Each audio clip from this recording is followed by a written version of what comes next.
बिस्मिल्लाहिर्रहमानिर्रहीम, अस्सलाम वालेकुम एंड हेलो एवरीवन। आज बनाएंगे अदरक वाली चाय जो हर किस्म की खांसी ज़ुकाम का इलाज भी होगी। एक पैन में ले लीजिए 1.5 कप पानी।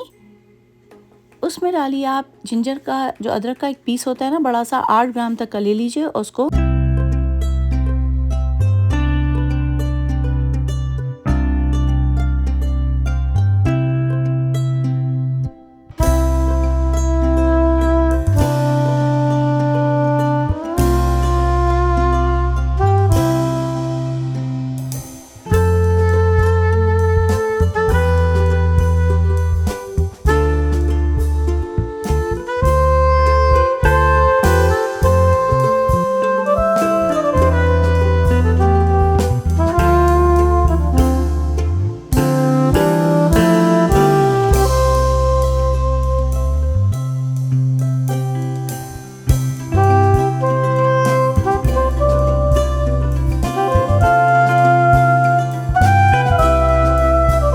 डालिए 1 कप मिल्क डालकर आप इसको दोबारा से हिला लीजिए।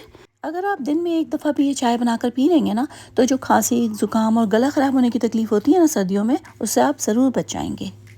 अब इसमें मिलाइए चुटकी भर नमक, पिंच ऑफ सॉल्ट। ढक दीजिए और धीमी आंच पर पकाइए 5 मिनट के लिए। अच्छी तरह पकते पकते पकते ये बहुत ही ज़बरदस्त सी मज़ेदार सी चाय तैयार हो जाती है, जो कि हर किस्म के खांसी नज़ले ज़ुकाम का बेहतरीन इलाज है। Thanks for watching.